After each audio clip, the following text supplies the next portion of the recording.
Hai para pemilik waktu luang, selamat datang. Apa kabar kalian semua? Mudah-mudahan sehat selalu ya. Di video kali ini, kita akan melanjutkan kembali alur cerita drama Korea yang berjudul River Where the Moon Rises episode ke-19.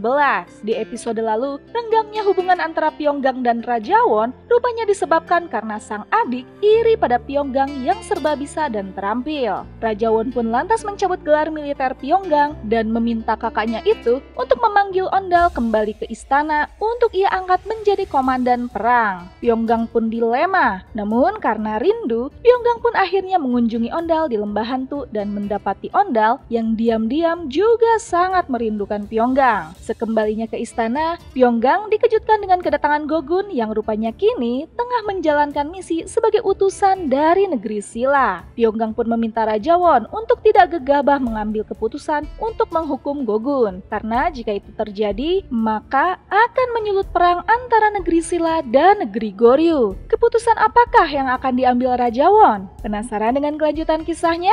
Tonton video ini ya! Namun sebelumnya, jangan lupa klik subscribe, like, komen, dan nyalakan notifikasi loncengnya ya, supaya bisa dapat update drakor dan film dari channel ini. Dan buat yang sudah subscribe channel ini, terima kasih banyak ya! Dukungan kalian menjadi semangat bagi kami untuk mengembangkan channel ini. Langsung aja kita bahas drakornya, check it out!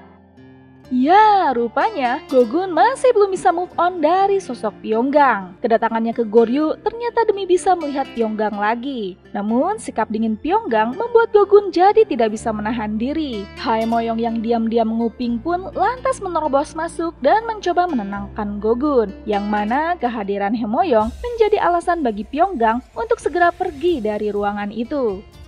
Sementara itu, Hye Jin-pil pun datang menemui Rajawon sambil membawa kotak anak panah yang pernah digunakan Gochuga untuk menghabisi Ratu Yeon. Mendengar cerita mengenai anak panah itu, Rajawon pun emosi dan bertekad untuk menghukum mati Gogun yang merupakan anak dari pembunuh ibunya. Ya, keputusan Gogun ini terdengar oleh Pyeonggang yang buru-buru mendatangi Gogun dan Haemoyong. Pyeonggang pun meminta agar Gogun dan Haemoyong segera pergi meninggalkan Goryeo dan jangan mati sia-sia di negeri ini. Dan jika Gogun masih menyimpan dendam terkait kematian Gochuga, maka Gogun harus kembali ke Goryeo dengan membawa pasukan sendiri untuk melawan Pyeonggang. Gogun pun akhirnya setuju, dan dengan dibantu Pyeonggang, Gogun dan Haemoyong pun akhirnya bisa kabur dari Goryeo dan kembali ke negeri Silla. Mengetahui jika Pyeonggang telah membantu Gogun untuk melarikan diri, Rajawon pun marah besar. Ia pun menyuruh pasukannya untuk menangkap Gogun dan terakhir Rajawon pun menjebloskan Pyeonggang ke penjara. Tidak hanya Pyeonggang, Sawon-am dan seluruh suku Suno pun ditangkap dengan alasan jika suku Suno adalah loyalisnya Pyeonggang. Rajawon tidak mau jika penangkapan Pyeonggang membuat suku Suno melakukan pemberontakan. Tidak terima dengan penangkapan suku Suno, Pyeonggang pun kembali meminta untuk bertemu dengan Rajawon dan membuat kesepakatan. Permintaan Pyeonggang pun akhirnya dipenuhi. Rajawon lantas meminta Pyeonggang untuk membuktikan kesetiaannya pada raja dengan memanggil kembali Ondal ke istana, yang mana hendak diberikan tugas untuk merebut benteng Adan dari negeri Silla. Mendengar permintaan itu, Pyeonggang jelas-jelas menolak dan lebih memilih agar Won memenggalnya saja daripada menyuruh Ondal untuk kembali berperang lagi. Keputusannya akan memenggal Pyeonggang mendapat penolakan dari Ratu Jin yang beralasan jika Rajawon sampai menghukum Pyeonggang, maka Ondal pasti akan memburu Rajawon. Ya, Rajawon melupakan sesuatu jika Pyeonggang dan Ondal sudah satu paket. Tidak mungkin Ondal akan berdiam diri jika mengetahui Pyeonggang sampai dihukum mati. Kekisruhan yang terjadi di Goryeo rupanya hendak dimanfaatkan oleh Gogun untuk mendapat perhatian dari Raja Jinhung. Gogun mengatakan jika Goryeo saat ini sedang dalam posisi yang lemah karena tidak ada komandan perang di sana, sedangkan Pyeonggang sendiri saat ini sedang ditahan karena rasa cemburu Rajawon pada kakaknya sendiri. Gogun pun meminta agar Raja Jinhung memberinya 10.000 pasukan yang akan digunakannya untuk menyerang Goryeo dan memperluas kerajaan Silla. Namun Raja Jinhung berpikir lain, ia akan memberikan 30.000 pasukan, tidak hanya untuk memperluas wilayah, melainkan untuk merebut kastil Pyongyang.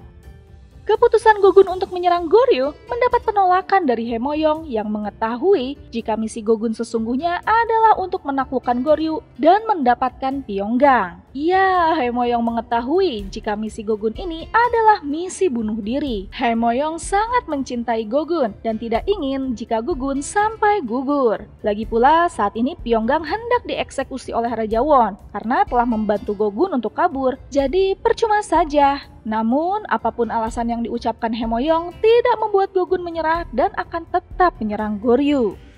Sementara itu, melihat kalung batu gioknya tergantung, membuat Ondal memutuskan untuk pergi keluar dan hendak mencari tempat untuk membangun sebuah gubuk. Namun, kepergian Ondal keluar rupanya membawa keberuntungan sendiri baginya, karena beberapa pembunuh bayaran suruhan raja datang ke kediaman Ondal dan hendak menghabisinya. Namun, tiba-tiba saja Wolgang muncul di rumah Ondal dan mengatakan jika dirinya lah pemilik rumah itu. Ya, para pembunuh itu pun tidak mengetahui sosok Ondal yang sesungguhnya. Jadilah mereka akhirnya menyerang Wolgang dan berhasil membuatnya terkapar.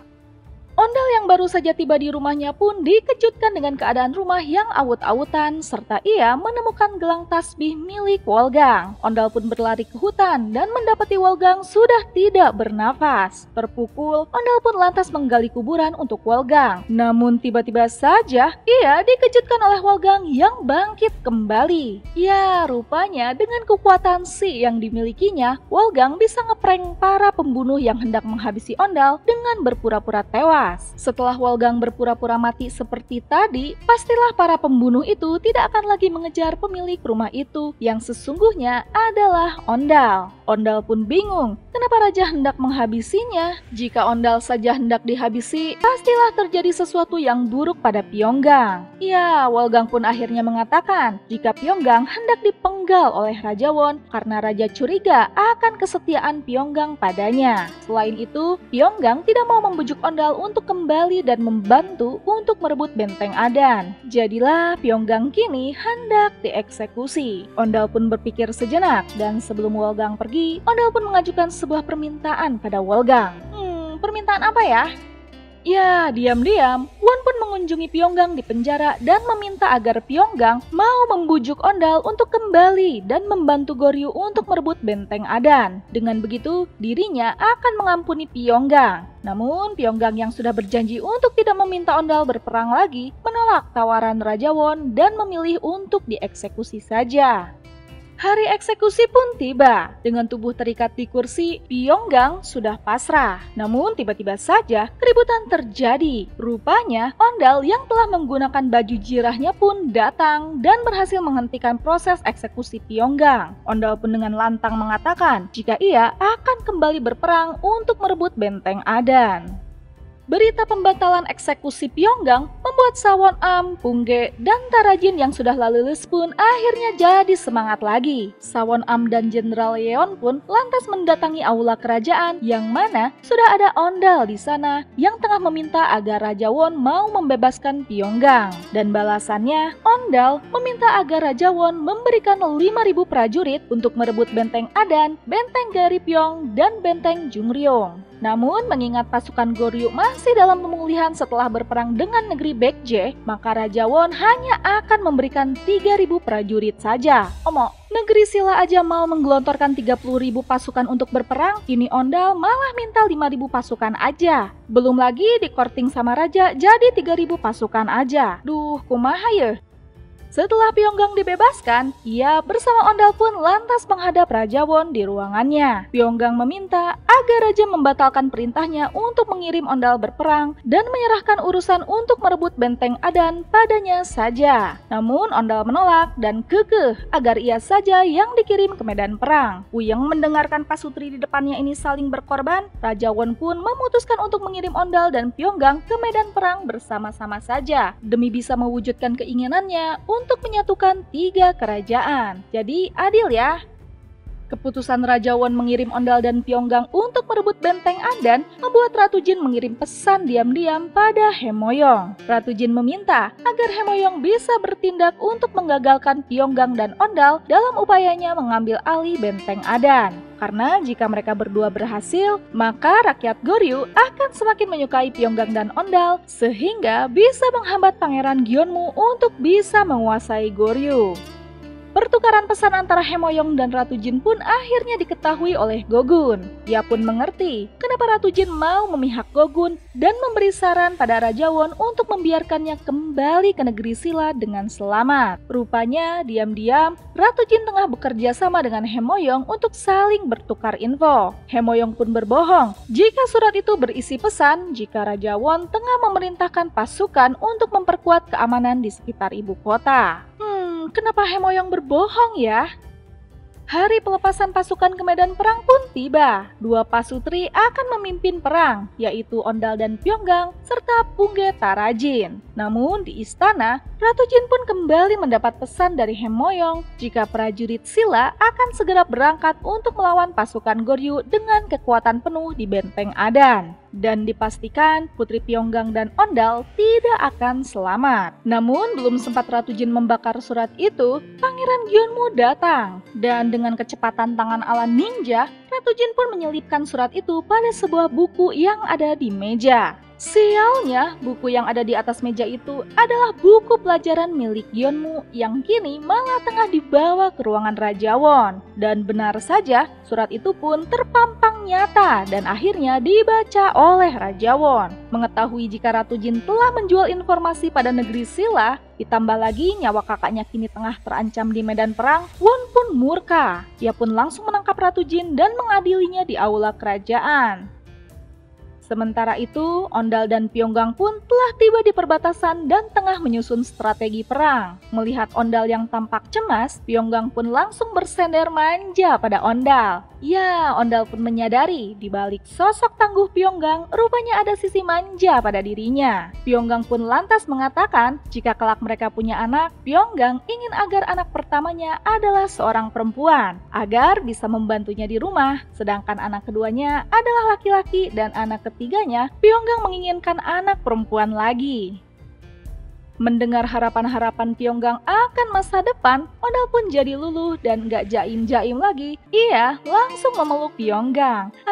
So sweet ya. Pyeonggang pun mengatakan jika ia ingin segera menyelesaikan tugas ini dan ia pun akan menyerahkan jabatannya pada Tarajin dan Pungge. Pyeonggang ingin segera pergi dan hidup selamanya bersama Ondal. Sama halnya dengan Pyeonggang, Ondal pun mengatakan jika kali ini adalah kali terakhirnya ia menggunakan pedang milik Jenderal Onhyok.